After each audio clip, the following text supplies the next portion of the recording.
এই গরমের ভিতরে এই তরকারি না খালি কিন্তু মহি রুচি ফেরবে না রে। আর গরমের ভিতরে এই তরকারিটা খালি শরীরও ভালো, মনও ভালো, দিলও ঠান্ডা, সব একেবারে ঠান্ডা। হ্যালো বাটি বুন্ডি, কীরকম আছো তোমরা সবাই? আশা করি তোমরা সবাই ভালো আছো, আমিও তোমার জীবনে অনেক ভালো আছি। তো যাই হোক, আজকে চলে আসলাম গরমে ঠান্ডা হওয়ার রেসিপি নিয়ে। তাহলে কি জানো তো, চলো আজকে নতুন এখন রেসিপি দেখাবানি দেখিনি। তো চলো অত কথাটা না কই, এই যে চলে আসলাম মাছ নিয়ে। এখানে আছে তোমার পাঙ্গাস মাছ আর আছে সুরমা মাছ। আর এই হবে পাঙ্গাস মাছ দিয়ে, সুরমা মাছ দিয়ে পটল ভুনা, সাথে হবে এই যে স্পেশাল করলা ভর্তা। তোমরা কোনোদিন এইরকম করলা ভর্তা খাইছো? আর হবে করলা ভাজি। তো চলো আজকে তোমাকে দেখাবানি। তো প্রথমে এই যে মাছটারে ভেজে নিচ্ছি, বুঝছো? মানে যে নুন হলুদ দিয়ে মাছটারে সুন্দর করে মাহাই নিলাম। মাহাইয়ে আর নেই যে তার উপরে দিয়ে দিলাম তেলে দিয়ে রাঙ্গাড়ি ভেজে নিবানি। ভালো সুন্দর রাঙ্গাড়ি ভেজে নিলে তাহলে আর কি বোনাটা খাতে বাড়ি ভালো লাগবে না। আর এই দ্বারা এই যে করই দিয়ে দিছি, তেলও দিয়ে দিছি। এখন এর ভিতরে পেঁয়াজ মরিচ সব মশলা টশলা দিয়ে সুন্দর করে কষাই নিবানি। মানে তাড়াতাড়ি রানবো তো, এই জন্য দুই চুলে দিয়ে দিছি একবারে আর কি, যেহেতু দুপুরের খানা খাতেই হবে।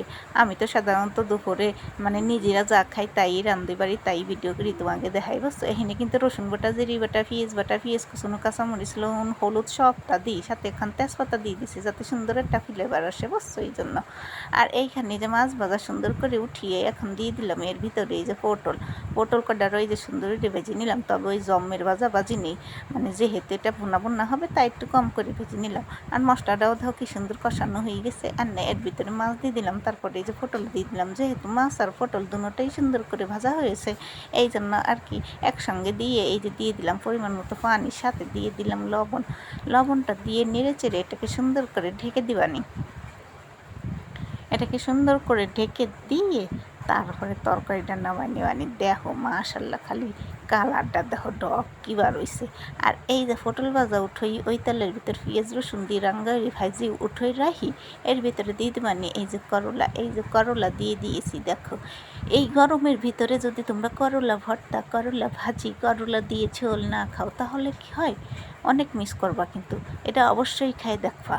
গরমের ভিতরে এটা কিন্তু খুবই মজার এবং সুস্বাদু তরকারি। যাই হোক, সালুনটা তো হয়ে গেছে, এই দেখো করলা সেদ্ধ করা হয়ে গেছে আর করলা ভাজিও হয়ে গেছে। চলো এনে করলাটারে সুন্দর করে বর্তমা হয়নি, এই যে বর্তমা আনার জন্য নিয়েছি পেঁয়াজ, তারপরে নিয়েছি শুকনো মরিচ ভাজা। তোমরা এরকম শুকনো মরিচটারে সুন্দর করে ভেজে নিবা। আর এই যে পেঁয়াজ মরিচ কষলাই দিয়ে দিচ্ছি সরিষার তেল, সরিষার তেল দিতে গেছি দেখি তাও নাই, দুই রোজা ছিল নিংড়ে টিংড়ে দিয়ে দিছি। আর এই দেখো করলার পেট চিড়ে, মানে পেটটাকে সিজার করে সুন্দর করে ওর বিচিগুলো বের করে নিয়েছি। এখন এটাকে হাত দিয়ে এরকম কষলিয়ে সুন্দর করে মেখে নিবা।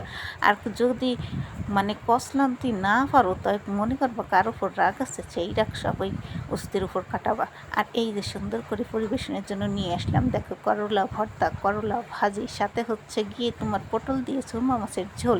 মাশাল্লাহ খেতে দারুণ হয়েছিল। আমার ভিডিওটি ভালো লাগলে অবশ্যই একটা লাইক, একটা কমেন্ট, একটা শেয়ার করে দেবো কিন্তু তোমরা, বুঝছো? আর তোমরা সবাই ভালো থেকো, সুস্থ থাকো। আল্লাহ হাফেজ। আজকের মতো আমি এখানে বিদায় নিচ্ছি।